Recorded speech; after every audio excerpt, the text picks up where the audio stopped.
Son mayores que mis alumnos, que se cogen el camino. ¿Qué va? Yo te digo chicos jóvenes, igual soy chicos jóvenes. Pues como dice José María, casi que vamos empezando otra vez porque ya vamos un poco tarde. Lo siento por la parte que me corresponde. Vale, empezamos la última sesión del día. El siguiente ponente será José María Perceval. Dicho por el mismo, no hace falta presentarle porque ya todos le conocéis. Pero vamos a decir algo más. Es historiador y profesor de la Facultad de Ciencias de Comunicación de la Universidad Autónoma de Barcelona y miembro de la Unipau desde sus inicios, ¿no? Esta tarde nos hablará sobre, bueno, el título que le ha puesto a la ponencia es Com de construir la construcció de l'enemic, que justifica les polítiques d'agressió contra l'altre. I no us desvelo més perquè ens sorprendrà molt més. Gràcies. Never miss a moment. With incredible camera speeds and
Bueno.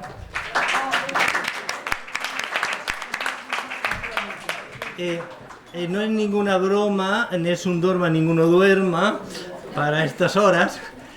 Es el comienzo que había pensado, luego he visto que realmente por las horas sí que parecía una pequeña, en fin, alusión. Pero espero que se hayan despertado, si había alguno durmiendo, que no lo creo, y nos encontramos en una situación bastante complicada. Una ciudad, concretamente Pekín, está pasando la noche con soldados que corren por toda la ciudad para que ninguno duerma. No es que la ciudad no duerme, es que está despertándose o desvelándose porque el Estado quiere que esté despierta, porque se tiene que adivinar el nombre del extranjero que el protagonista... Voy a eliminar, por cierto, en la descripción, claro, las óperas tienen mucho príncipe y mucha princesa. Y ustedes, yo ya sé que son republicanos de varias repúblicas, ¿no? Entonces, se me pierde la empatía. Así que vamos a hablar de Calaf, el joven, y de Turandot, la muchacha. Con eso, quiero decir, se acabaron princesas y príncipes, ¿no? Así vamos a una cuestión más clara. También vamos a olvidar que la ópera, ya sé que habrá alguno que dirá que es una institución burguesa dedicada a hacer opas industriales en el liceo y a casarse y hacer negocios detrás. También lo vamos a olvidar, olvídenlo. Estamos simplemente en una representación del arte que ha tendido a lo más sublime, y además me interesa mucho eso, que ha tendido a lo más sublime, ¿no? Y por lo tanto extrema los caracteres. El bueno es bueno, el héroe es un héroe total, el malo es malísimo, es el malo total, el malo absoluto, ¿no? Eso es lo que interesa de la interpretación que vamos a realizar, porque la cuestión es la deconstrucción del enemigo. Y es facilísimo construir el enemigo. Todas las conferencias que me han antecedido han explicado cómo construirlo. Ahora me toca a mí deconstruirlo. Y me encontraba con una cuestión bastante terrible. Quería explicarles una situación complicada, filosófica, metafísica, teológica, y pensaba yo, Dios mío, a las 5:30 de la tarde va a ser grave. Así que vamos a centrarnos, vamos a alternar con Turandot, pero porque Turandot precisamente es una de las mejores interpretaciones del enemigo que se ha hecho. ¿Explicado esto? ¿No? Entremos. El momento Turandot. Aquí hemos visto una interpretación de Pavarotti con Zubin-Mehta. He cogido este aria para no coger el Plácido Domingo, que le tengo manía, bueno, cada uno tiene las suyas, ¿no? Y ni Carreras, se lo han hecho todos. Y los borrachos, por cierto, italianos, cuando quieren despertar a la ciudad italiana a las 3 de la mañana, pues se le ocurre al Nessun Dorma, que con el Vincere ya tienen a toda la ciudad despierta y la policía detrás, ¿no? Yo tenía 3 fantásticos machos alfa que me iban a cantar, pero que han cogido y han dimitido. Veo a 2 aquí presentes en estos señores cagones, así que se dice en argentino, ¿no? Que hay 2 nada más, el otro ha huido directamente. La cuestión es que esa canción, que es una de el precanto final antes del aria, que también la vamos a poner, pero tiene 5 segundos el aria femenina, está planteada en una ciudad aterrorizada. Pekín tiene miedo. Los soldados van diciendo que si no se sabe el nombre del extranjero, ellos van a morir. Ahora no tienen miedo al extranjero que tenían antes. Tienen miedo al Estado que, para protegerles del extranjero, les amenaza con que si no dicen el nombre del extranjero, van a morir, si no informan. Calaf, el personaje que está cantando, está haciendo rememoración de esa situación, y además está diciendo que él vencerá. ¿Por qué va a vencer? Vamos a contar pequeño la historia. La historia es una mujer que tiene una memoria histórica de víctima. No es una víctima, es la representante de una memoria victimista. Su abuela ha sido violada por el extranjero. En una invasión determinada, la abuela es violada por el tártaro, ¿no? Y ella decide no acabar con esa situación, conservar la memoria. Piensa que la esencia, la identidad de la nación, la identidad de China, depende de esa pureza, que es asesina en el sentido de que a cada entrada de extranjeros ella responde con una agresión. A este extranjero determinado va matando una serie de príncipes determinados, ¿no? A los cuales les somete a 3 preguntas y los príncipes, si no le contestan, pues terminan en el patíbulo. La situación se ha convertido en China en una verdadera situación económico-política correcta. Hay 3 mandarines corruptos, ¿no?, que están viviendo de estas situaciones. Se han construido unas viviendas con bambú. Ellos relatan que quieren retirarse a sus viviendas con bambú, pero que se lo impide la princesa, pero evidentemente están negociando con esa situación de violencia y viven de esa situación. El emperador, digamos el Estado, ¿no?, lo ve crudo y quiere hacer el pacto por el mercado internacional, por las relaciones, pero la princesa se opone. En este caso aparece Calaf, un personaje que piensa vencer. En principio piensa vencer. ¿Está enamorado o quiere cazar un botín? No lo sabemos, ¿no? Puccini es un personaje, es un creador de óperas que siempre reflexiona. Yo voy a dejar el lado de género porque hay montones de reflexiones sobre género que me llevarían a reflexiones muy lejos y muy largas. Pero piensen solo que es el autor de Madame Butterfly. Así que ha reflexionado sobre el género en prácticamente todas sus óperas. En esta reflexiona desde un punto de vista absolutamente diferente y además con una cuestión interesante. Él lo dejó inacabado porque murió de cáncer de garganta 4 meses antes de poder acabarla. Lo cual deja abierto los finales. Los finales, aquí ven que se han hecho varios finales, ¿no?, de esta ópera. La ópera también nos interesa no solo por el planteamiento que va a realizar del enemigo, sino porque resulta que un país se tomó en serio esto, de que planteaba una imagen de la identidad absolutamente asesina. Y China prohibió durante todo el siglo XX la ópera Turandot. En 1998, Zhang Yimou, el más emblemático, no digo el mejor, digo el más emblemático director chino, ¿no?, intenta, y muy equilibrista entre el poder y la oposición, por eso aquí la obra también nos interesa y su versión se la recomiendo, está en YouTube, solo son 2 horas.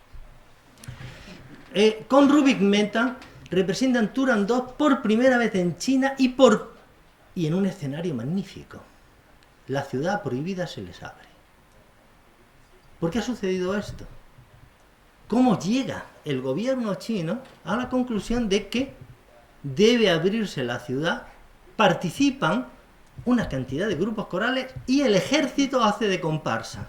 El ejército chino hace de comparsa de la obra. Ya les digo, se hace un final, el final se sigue el final de Franco Alfano de 1924, aunque hay otro de Luciano Berio que es posterior. Incluso un compositor chino realizará otro final en 2008, y a mí me gustaría que hiciéramos aquí para el Liceo, naturalmente, otro final encantador, ¿no?, que sería magnífico sobre esta ópera inacabada. No es nada mejor que una ópera inacabada como el cuento del Perceval, que como se quedó inacabado, hemos tenido 100.000 variaciones y es encantador, Parsifal, ¿no?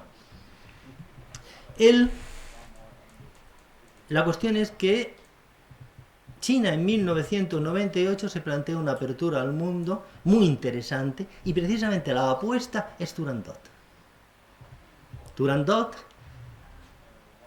la China que ha luchado por conservar su esencia, se abre a la música extranjera, se abre al extranjero, se abre al supuesto enemigo, y entonces va a hacer una alianza que veremos al final. Pero la cuestión no fructificó. Sinceramente, China en la evolución del siglo XX, ¿no?, ha tenido una evolución hacia otra interpretación de la obra, que también es posible. La interpretación de la identidad china agredida seguirá siendo agredida por el extranjero. La cuestión fundamental se va a basar en los nombres y en la victoria sobre uno mismo. La ópera se basa en una victoria sobre uno mismo. Los dos personajes van sucesivamente a ser vencidos y vencedores. Turandot propone las tres cuestiones a Calaf y Calaf las soluciona. Pero Calaf previamente ha rechazado el amor verdadero o el amor ingenuo de la esclava Liu, que le ofrecía simplemente el amor por una sonrisa y que ha hecho de acompañante de su padre durante este periodo y que morirá torturada por Turandot para adivinar el nombre de Calaf. ¿Por qué quiere adivinarse el nombre de Calaf? Por una sencilla razón, porque cuando Calaf vence, se da cuenta de que no ha vencido, no ha logrado el amor, sino que ha logrado simplemente vencer a la princesa. Es de nuevo una violación.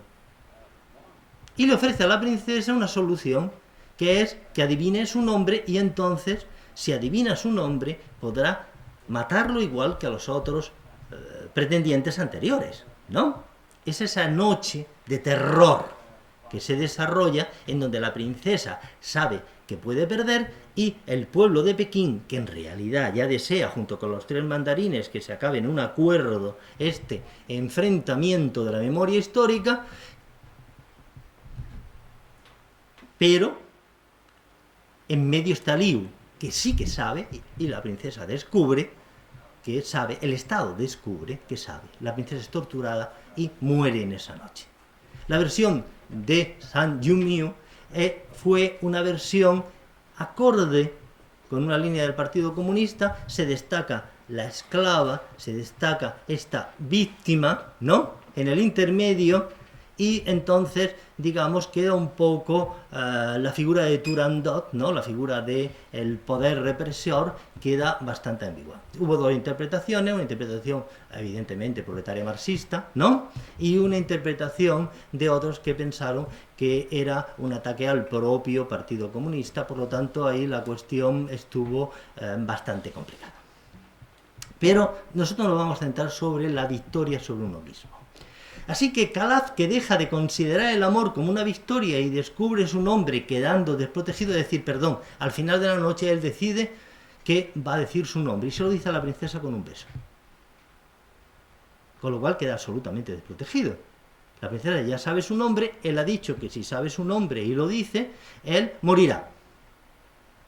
Y Turandot, que abandona la venganza para dar paso a la admisión del extranjero, mediante la superación del enemigo violador, que veremos cómo lo logra la mujer agredida. ¿Quién nos plantea esto? Ahora empezamos la parte complicada de la conferencia, lo siento. Esto nos plantea que ante la presencia del otro generalmente insoportable, tenemos una serie de determinadas actitudes. El por qué se llega a ser insoportable, no se preocupe, se lo han explicado todos los anteriores conferenciantes. Intereses económicos, intereses geoestratégicos, intereses de armamento. La construcción del enemigo no voy a hablarlo porque es el tema de estos días. Es decir, construir el enemigo, yo mismo ya he explicado en otras veces cómo se construye ese enemigo. Pero ahora la cuestión es, nos encontramos ante un otro insoportable, sea real, imaginario, un grupo étnico, y entonces nos encontramos con dos visiones fundamentales que discuten en los años 90, la de Emmanuel Levinas y la de Paul Ricoeur. Son los dos grandes teóricos que han discutido este tema. Ha habido otros, pero yo me centro en ellos dos. El otro, como un absoluto que me interpela desde el exterior, es el tema de Levinas, como una voz que escucho yo continuamente, como una voz que siento que no puedo evitar, como alguien al que no puedo tampoco llegar a conocer totalmente nunca, porque va a ser un exterior. A mí, sinceramente, cuando yo leo a Emmanuel Levinas, veo una persona absolutamente con un pensamiento bíblico, un pensamiento absolutamente pensado en ese Jehová exterior que llama, que interpela, ¿no? Y al cual nos va a ser y no es conocible finalmente. No estoy muy de acuerdo con esta visión porque nos sitúa fuera, y la prueba está en la derivación de Levinas en los años 60 hacia un relativo comportamiento con el sionismo que también sería fácil de explicar por esta relación con un exterior que me interpela, pero ante el que yo no puedo reaccionar, no sé reaccionar. Eso nos puede suceder con el migrante. Y es una situación bastante normal. Está ahí, ¿no? Nos interpela. Algunos no lo ven, como las personas que tienen estos bares delante de una favela, o en Sudamérica, que yo lo he visto, quiero decir, he visto como no veían, ¿no? O el señor de la calle, o lo queremos obviar, o lo dejamos de mirar en el tren, ¿no? Es decir, pero nos interpela continuamente, y en realidad, como diría Levinas, nos agrede simplemente con su mirada, su presencia, su voz, ¿no? Frente a esta actitud, a esta posición real de Levinas, Riquet la plantea de otra forma. Paul Ricoeur plantea al otro como una voz que me interroga desde mi interior, como alguien que yo he creado, que yo imagino que existe, que yo pienso que es algo que yo tengo dentro. Puede ser lo bueno, lo malo, lo exótico, y luego lo sitúo fuera. Es lo que hacen los académicos normalmente con el orientalismo. Lo sitúan en Oriente, lo que, como bien explicaba Said, lo que no queremos en Occidente, o lo que pensamos. No significan malo en principio, significan puede ser como los espejos deformados de un circo. Puede ser que los personajes del exterior sean muy valientes. Son los más sabios, son los más... esto sucede mucho en los libros de viajes, esta gente que llega y te dice, son los más ingenuos del mundo. ¿Por qué van a ser los más ingenuos del mundo? ¿No? Son los más simpáticos, pero el más está por ahí, ¿no? Pues esta visión es interior, son características propias que he proyectado sobre estas personas que se sitúan fuera, ¿no? Y, por lo tanto, es mi interior. Ricoeur lo plantea en interior. Así que tenemos una diferencia en dos posturas. Las dos son reales, pero son muy contradictorias. La diferencia entre un diálogo de identidades que se reconocen, yo frente a alguien, ¿no? Entonces hago una fiesta en Barcelona de múltiples músicas del mundo, ¿no? O cocina del mundo, ¿no? Vamos a juntar todas las identidades, pero cada uno con su esencia, con su mónada, ¿no? O afirmación de valores que se entrecruzan, que es lo que pretende en el fondo, finalmente, Ricoeur. Stephen Hutchinson, que por cierto está ahora en los Olivares de Jaén, a lo mejor me está viendo, ¿no? Plantea que en Levinas el yo es como él mismo dice, una especie de rehén voluntario que ante la cara del otro siente una responsabilidad, una inclinación de compromiso, y que de ahí surge la ética. La ética es la relación con el otro que yo me planteo en relación con que el otro existe y tengo que aceptarlo y me está interpelando, ¿no? Tengo que tener relaciones con él, o lo mato, ¿no? Mentalmente también, se puede matar mentalmente sin necesidad de matar a la gente en la calle, ¿no? Lo podemos obviar, invisibilizar, ¿no? Sucede un poco como ese libros que leo sobre la historia de Israel y en donde los palestinos son parte del paisaje. Solo hablan de una identidad, ¿no? También se puede eliminar simplemente invisibilizando. Invisibilizamos montones de personas, como a la mujer se le ha invisibilizado durante bastante tiempo, ¿no? Grupos colectivos, étnicos, se invisibilizan. El yo entonces se constituiría sucesivamente a través de sus encuentros con el otro. Postura de Levinas. Evidentemente, en este caso ya hay una parte importante. Liberarse del miedo. Es necesario liberarse del miedo para tener relación con el otro desde una postura ética. Porque si tenemos miedo, entonces reaccionamos como Turandot, eliminando mentalmente o físicamente o situando en regiones de apartheid, en regiones al otro, ¿no? Si le tenemos miedo, tenemos que enmarcarlo, enjaularlo, encerrarlo, ¿no? Sea mentalmente o físicamente, o las dos cosas al mismo tiempo. Pero el otro queda finalmente incognoscible, es un verdadero misterio, es bonito, es muy bonito. Pero, claro, nos plantea que es muy complicado de controlar una relación pragmática con ese otro y con ese enemigo para deconstruirlo y para introducirlo, ¿no? En Ricoeur, el yo se encuentra con el otro en un repliegue de sí mismo, es decir, yo me encuentro con el otro continuamente, adaptándome yo. Quizás es más fácil liberarse del miedo con una introspección de los miedos. Pero claro, esto es una pregunta que dejo suelta. ¿Qué dicen los filósofos? Esto es larguísimo y dirán ustedes, ahora lo va a leer. No, no lo voy a leer, no se preocupen. No, simplemente le voy a decir que todos los filósofos se han planteado la cuestión del enemigo. Casi todos la construcción. Pero la cuestión de la deconstrucción prácticamente nadie se la ha planteado, o al final en 5 líneas. Dice, sí, ese enemigo, ¿no? Hay que coger y llegar a un acuerdo con él. Evidentemente, personas que van desde Beauvoir, Sartre, pareja, hasta, bueno, Bastiat, Lacan, Derrida, Fabián. También en ese camino se han construido nuevos enemigos interesantísimos. Fanon es el origen del occidental. El occidental es un ser problemático. Ser que estamos todo el día hablando mal de él, siendo todos, supongo, que occidentales, ¿no? Es un personaje que fuera de Occidente es ahora un motivo también interesantísimo. Es el sitio del repositorio de todos los males, donde se colocan todos los males, y los gestores de los gobiernos ahí tienen unas grandes posibilidades de decir que sus políticas están, pero siempre está en razón de ese enemigo, ¿no?, que está ahí, y que es un tema que a mí me interesa mucho, porque cuando constituyes un uno, como constituyes el judío, constituyes el gitano, un uno, ¿no? Entonces todos los demás, ante ese único personaje, ¿no?, entonces se tienen que adaptar. Entonces se les dice esto de tú eres un buen gitano, o tú eres un buen negro, un buen judío, un buen catalán, da igual, ¿no? O no lo pareces, que ya es el colmo, ¿no? No le ha sucedido alguna vez, ¿no?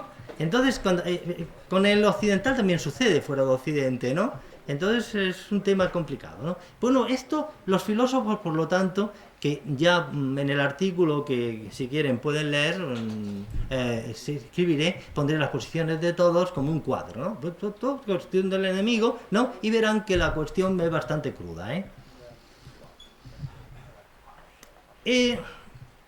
pero comencemos. He pegado un salto brutal, ¿no? Ahora comencemos con pequeñas recetas de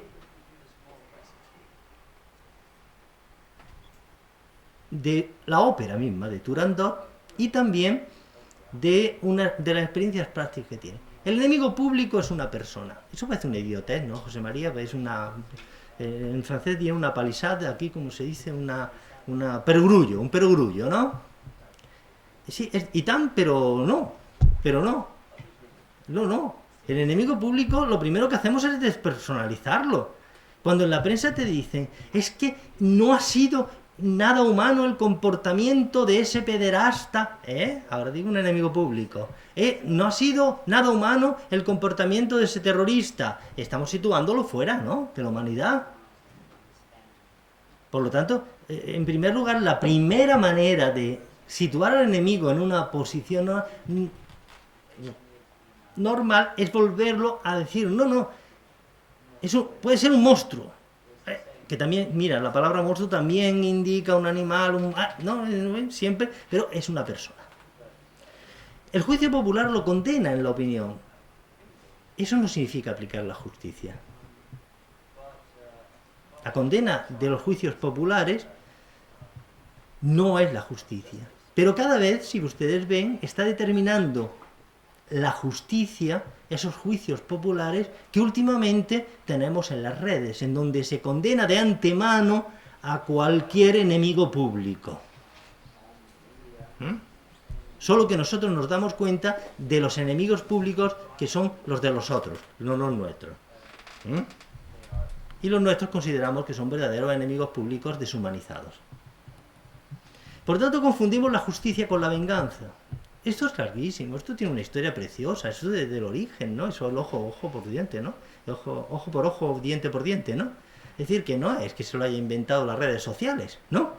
La larga tradición de la venganza divina, la venganza del tribunal del pueblo, el terror en la Revolución Francesa, se ha convertido en la norma de unas redes en donde todos los histéricos son... los más histéricos son los líderes. Los que más sí tuitean son los que tienen esos tuits tan magníficos en donde hay que masacrar a no sé qué, ¿no? Si uno empieza en plan moderado, seguro que no lo tuitea. Tuitear, ¿no? Este quiere pactar, este quiere no sé qué, ¿no? Y una masa consciente y acrítica que tuitea continuamente y aprieta like por aquí y por allá, ¿no? El enemigo absoluto.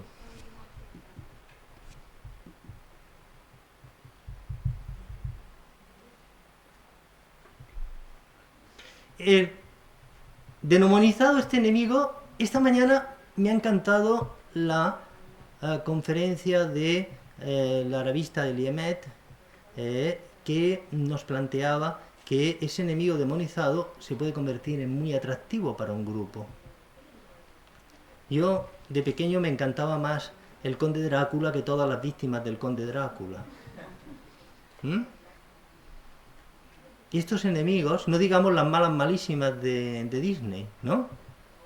Que son guapísimas. La Cruella de Vil era un héroe mío, casi erótico.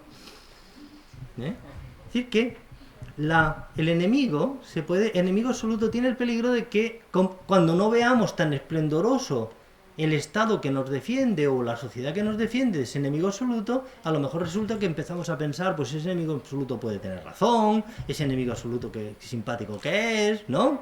Y tenemos que los radicales se nos vuelven, por un lado, se nos vuelven yihadistas y por otro lado se nos vuelven nazis. El enemigo interior. Otro enemigo, muy rápido. El enemigo interior, liberarse de lo contaminante o perverso dentro de uno mismo. Los enemigos públicos mayores son aquello que deseo matar en mí mismo. ¿Qué quiere decir esto? Si yo tengo un defecto, o tengo lo coloco fuera, se lo coloco a un grupo y fantástico. El capitalismo en el 19 encontró que él explotaba a los obreros y descubrió que un grupo que había algunos capitalistas, pero también había obreros, campesinos y lo que sea, que eran los judíos, ahí situó el malvado capitalista, ¿no? El que explota al obrero, le saca la sangre y fue un éxito absoluto, ¿no? Este enemigo interior que además ataca las esencias, que contamina, que pónganle ustedes los términos médicos, fisiológicos, geográficos, lo que quieran, ¿no? Tiene sobre todo muchas cosas médicas, ¿no? Es como un virus, como un... está sucio, se ensucia, ¿no? Este es peligroso. Y yo creo que ese enemigo hay que reforzarlo. Y sigo a la Thatcher. La Thatcher dijo, tuvimos que luchar contra el enemigo externo en las Malvinas, pero siempre tenemos que estar atentos al enemigo interno, que es mucho más difícil de combatir y más peligroso para la libertad. Tiene toda la razón, hay que reforzar el enemigo interno. Al revés, quiero decir, no es que tenga razón, quiero decir que al revés. ¿Qué quiere decir seguir al revés lo que nos indicó la primera Thatcher? Lo que ella tanto temía, que se organizara frente a la deriva patriótica que se organizó con las Malvinas, ¿no? Crear esos nuevos enemigos, no solo externos, sino crear enemigos internos. Sigo las recetas. Olvidar los mártires que son semilla de creyentes. Aquí paso rápido, el héroe que sacrifica con un ideal, tenemos una larga tradición, desde San Esteban hasta el Che, ¿no? El odio acumulado por el relato de su sacrificio y su muerte es perverso. Los gestores de los héroes son los verdaderos enemigos de la paz. Es decir, los héroes están muertos, en general, ¿no?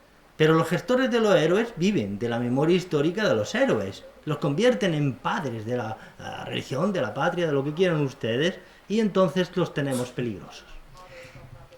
Otra receta, situar a las víctimas en su lugar. ¿Qué quiere decir esto? Que las víctimas lo que reclaman es justicia, no venganza.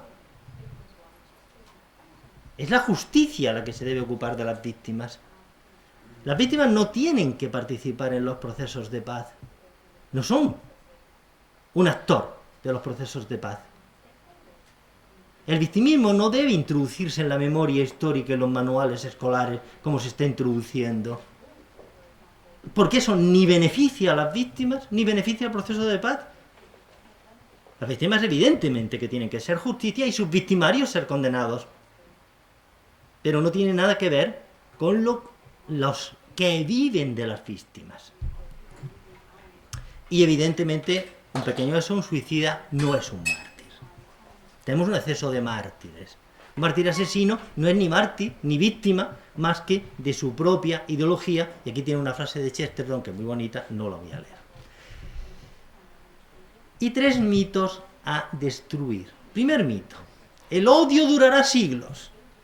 Mira que se repite en la prensa. Se van a seguir matando. Nos vamos a seguir odiando con no sé quién. Les puedo asegurar que el odio famoso de los boches, que había durado un siglo, se acabó cuando las élites políticas franco-alemanas decidieron acabar con el mito, que les había servido durante 100 años, se acabó en una generación. Los jóvenes franceses y alemanes nacidos a partir de 1945, es decir, que ya estaban haciendo excursiones en Alemania y Francia en 1965, consideraban inconcebible matarse entre ellos. Así que en una generación se puede acabar los famosos odios. Porque no es una decisión de ellos, sino de los políticos que articulan el sistema comunicativo y educativo para que nos odiemos. Segundo mito: que un ideal está por encima de las personas. Lo siento, no está. Una persona, si quiere, allá ella, Madre Teresa, ¿no? Puede situar el ideal por encima de su persona, pero situarlo por encima de las otras personas, no. Porque una vida es un mundo, aunque sea un enemigo público, lo hemos dicho antes, porque una persona jamás pierde sus derechos como persona, sea un enemigo público, sea un pederasta, sea un terrorista, sea el monstruo más grande que podamos determinar, o si no, nuestro sistema imaginario, porque también lo es, pero nuestro sistema imaginario de empatía en el que nos relacionamos todos, morirá. Y tercer mito: que los valores forman la identidad de Europa. Pongo la identidad de Europa por no poner todas las identidades. Eso es un mito. ¿Qué quiere decir esto? Que valores e identidad son dos cosas diferentes. El terrible problema del término Occidente es que está confundido con Europa y sus valores. Ahora te dicen, vamos a defender Europa, Marine Le Pen, o los italianos, o el señor austriaco, o el señor Orbán, o los polacos, y lo que están defendiendo es la identidad supuesta agredida de Europa, pero no los valores de Europa. Los valores de Europa nos han costado mucho tiempo, y muchas luchas, y muchas huelgas, y muchos muertos. Los valores de Europa son los valores por los cuales, entre otras cosas, mucha gente se mira en Europa, y miren ustedes fuera de Europa, lo que tenemos que defender de esos valores. Por lo tanto, los valores son conceptos imaginados por la humanidad para entenderse e interrelacionarse. La identidad es un conjunto de determinados valores, perfectamente legítimo, atribuido a un grupo humano para conformarse como tal, para establecer fronteras, para distinguirse, etcétera, etcétera, etcétera. Perfectamente legítimo, pero diferente de valores. Bueno, y termino. ¿Qué solución tiene Turandot a todo esto? Al final de la noche, Calaf le ha dicho su nombre. Le ha dicho, yo me llamo Calaf. No Rosa María Calaf, que es una señora muy encantadora. No, Calaf. Y entonces ella comienza diciendo, Augusto Padre, emperador, conozco el nombre del extranjero. Su nombre es...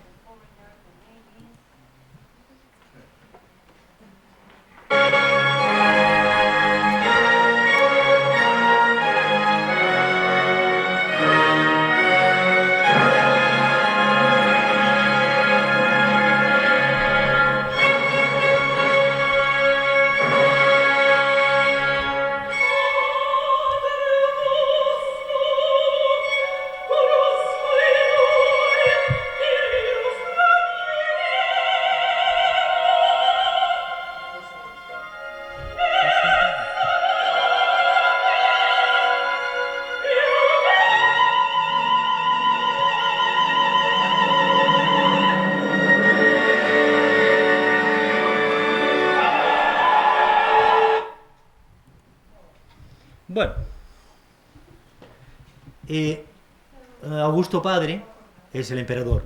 10.000 años de vida el emperador. Conozco el nombre del extranjero, su nombre es amor. Es una solución de final, ya digo, de final de Turandot, que está rodeada de cadáveres y a lo mejor plantea que tiene algo de culpa. Sobre todo se ha dado cuenta de que la muerte de Liu ha sido la cumbre. Los príncipes, ¿qué quieres que yo diga? No le ha tenido tanto cariño, ¿no? Pero la muerte de la esclava Liu, y ahí se puede interpretar, en la ópera de Pekín se hizo la interpretación de que esa era a través de la esclava Liu, ella se daba cuenta de que la solución con el extranjero, con el enemigo, era el amor. Yo voy un poco más allá. Pienso que hay que dejar de ser víctima para dejar de ser verdugo. Calaps deja de ser víctima en un momento determinado. Ella está haciendo todo ese daño porque ha acumulado toda una memoria de odio y de victimismo por el cual su acto frente a ese extranjero es lógico, es justificado, ¿no? Es el violador de su abuela, continuamente es el violador que ella conserva la memoria. La solución del enigma es que la fría princesa debe amar los valores en peligro y no su identidad en peligro. Quizás redescubrir incluso esos valores, que debe desear ser amada y así descubrir amar. Porque, y aquí termino, naturalmente termino con una frase absolutamente sublime como la ópera, pero como estamos en un espacio operístico, ¿no? Nos lo podemos creer porque es absolutamente, muchas de las personas me van a poner una cara de totalmente, decir, bueno, José María, sales por una solución absolutamente utópica e imposible quizás. Yo la creo posible en este espacio operístico que nos hemos planteado hoy. El amor no es un contrato entre dos partes contratantes, como diría Groucho. Eso es un acuerdo neoliberal. Turandot y Calaf solo encuentran el amor cuando rompen el contrato que les daría la victoria y vencidos vencen sobre sí mismos finalmente. Muchas gracias.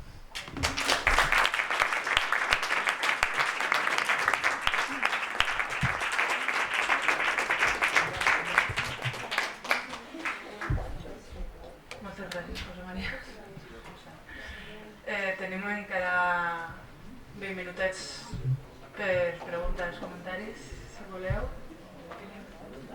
¿Algún comentario? ¿Pregunta? O si alguien quiere cantar.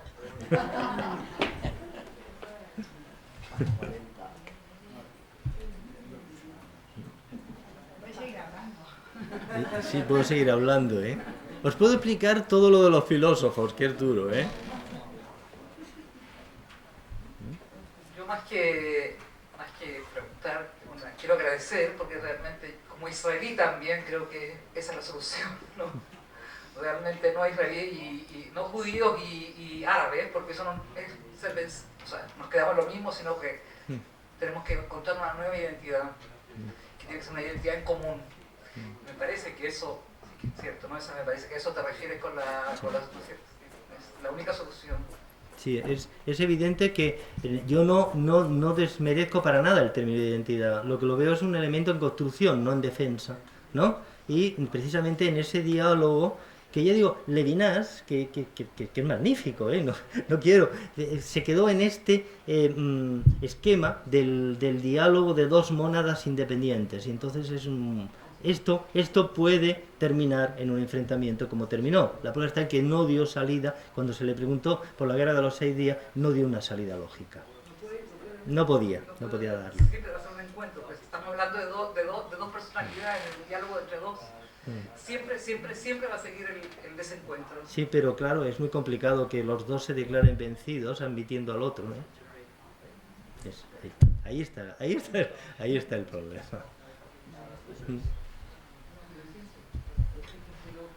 Pere, aquí delante. No me puedo estar callado. José María, ha sido una exposición magnífica, personalmente me ha encantado, creo que has tocado un punto central del pacifismo, porque al final lo acabas con el amor. El amor es el principio dedicado a estudiar un poco, porque no podemos aspirar a mucho más, lo que es construir la paz, partiendo de todos los maestros, todos acaban con la misma conclusión. Nos hemos de amar los unos a los otros, sea Jesús, Gandhi, Luther King, y todos los grandes autores que continúan que la construcción del enemigo es una construcción falsa, mental, creada para crear esa violencia. Por lo tanto, el amor es el camino que nos puede llevar hacia la paz. Muy bien. Yo, como no me he leído ni a Berminaz ni a Riquet, alguna cosita, pero muy poco, me leo a los autores constructores de paz. Y hay una cuestión que me parece importante destacar, porque has hablado de identidades. Y hay un autor que yo admiro, Amartya Sen, y tiene su libro sobre las violencias. Y en ese libro sobre las violencias, para mí fue un gran descubrimiento, habla de una cuestión que me parece fundamental. Fundamental porque cuando afronta las identidades, él, que es indio, que vivió en su infancia el drama de la separación entre India y Pakistán y vio aquellas enormes masacres que se produjeron, se pregunta y se responde que las identidades, que todas las personas tenemos identidades y que todas tenemos identidades diferentes.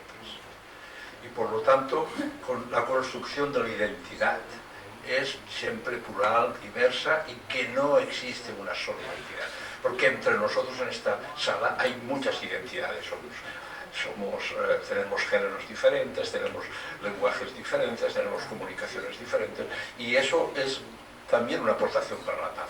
Y lo quiero añadir porque simplemente en tu exposición, y no tenía por qué salir, me ha parecido bueno recalcarlo, que opines sobre ello. Vaya. Sí, yo te contesto rápidamente dos cosas. Primero, naturalmente, la interpretación final de mi conferencia puede decir, mira, el Perceval ahora se ha apuntado al bando de los buenistas, ¿no? Pues no, pero me ha apuntado al bando de los que van contra los malistas, banda que tiene ahora el discurso de desprestigiar, no quiero hacer algo políticamente incorrecto, digamos, como personas débiles, ¿no?, a las personas que dicen pensamientos parecidos a estos, de que hay que entenderse, de que hay que pactar, esos son los débiles de la cuestión. Eso en primer lugar por lo que dices del amor, ¿no? El amor tiene muy mala propaganda ahora, pero una propaganda fatal, está fatalmente considerado, esto de amarse, qué tontería, cuando lo bonito que es odiarse.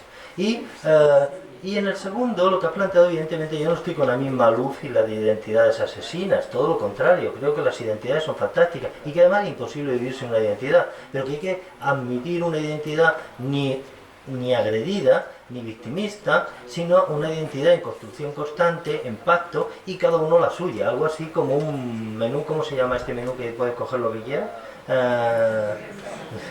Un buffet libre. Eso es lo fantástico, ¿no? Y entonces eso crea una riqueza magnífica y un mundo magnífico. Pero también tenemos todos los defensores, sobre todo los que tienen pánico de que se les vaya el control de esas identidades. José María, estoy aquí. A ver, esto de los argumentos sinóticos de la tecnología técnica que afectan al individuo, porque el tema no entiendo nada. No entiendo nada. De verdad, ha sido una exposición magnífica, pero magnífica. Lo que pasa es que no he sido capaz de entender demasiado lo que querías decir. A ver. A partir de aquí me voy a ver el vídeo, evidentemente, y me voy a mamar. Pero hay un momento que dice, hostia, qué nivelazo.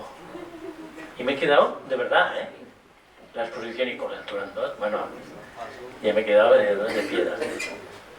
Pues... Creo que sí, que esto de las identidades, evidentemente lo he entendido, el otro yo, en fin, toda una serie de cosas. Pero hay un momento que dices, coño, el nivel que nos pides, el nivel que nos pides para entenderte, te te aseguro. Para mí, yo me he encontrado pues absolutamente desconcertado. No llego a tu nivel, no llego, sinceramente. Álvaro, en primer lugar, si yo hubiera hecho una exposición como construir el enemigo, ¿me hubieras entendido? Probablemente. Claro, ahí está la cuestión. Ese primer lugar. Segundo, yo no he querido decir que te voy a hacer de construir el enemigo, ya te lo harás tú mismo. Eso, segundo lugar, que yo creo que ha quedado planteado. En tercer lugar, yo no he dicho nada más que 3 recetas. Que consideres al enemigo una persona, que consideres a las víctimas que necesitan justicia y no venganza, eso no lo entiendo. Bien. Pues es fácil, Es fácil, querido, No es fácil decirlo, digo, hacerlo de otra cosa, no, pero digo entenderlo. Y finalmente, ya no me acuerdo de la tercera receta, y quitar varios mitos, que si los odios son eternos, que si yo no creo que haya metido nada, aparte de que soy un pedante que te cagas, no, eso por supuesto, pero no creo que en esta me haya puesto en plan distanciamiento académico estructural. Y el final es muy simple. Pues ya está, es que no hay más. Querido, si quieres más, puedes seguir el camino de una secta religiosa, pero yo no te lo pretendo. Yo solo digo que la gente debe amarse. Cosa más tonta y más simple. Y más natural y más universal y mejor. Hay una cosa y te voy a terminar ya, porque esto está derivando en ataques personales.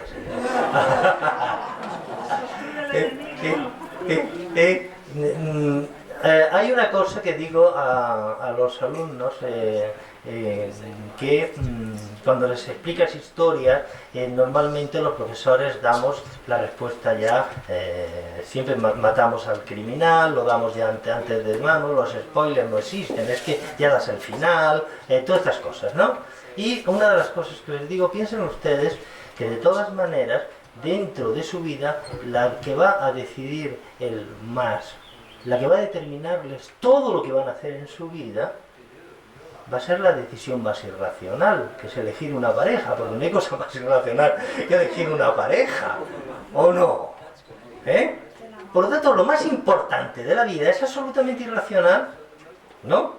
Lo racional, incluso, quizás en el liceo, en algún palco, se estaban decidiendo cuánto tiene en el banco, cuánto tiene de tal, algún heredero, pero de todas maneras también te digo que bastantes de las señoras del liceo, ahora mismo si investigáramos las familias catalanas, cuántas serán descendientes de músicos del liceo, pero bueno, déjenlo correr. Es decir, que el amor es otra cosa, y el amor es irracional, y es la decisión más importante de la vida. Así que hay que tener decisiones irracionales, y una de las más irracionales también es que los enemigos, hay que decir, son un asunto que hay que acabar con ellos, porque si no yo voy a vivir, primero, infeliz, y segundo, porque normalmente ese enemigo, les puedo asegurar que no existe, y es algo que dentro de mí mismo, como muy bien dice Ricard, es algo que quiero eliminar, asesinar, y a lo mejor ni siquiera lo debía asesinar, sino amar, incluso dentro de mí mismo, nada más.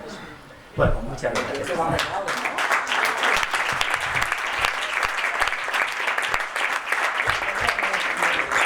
Si no ahorita los comentarios, només una coseta.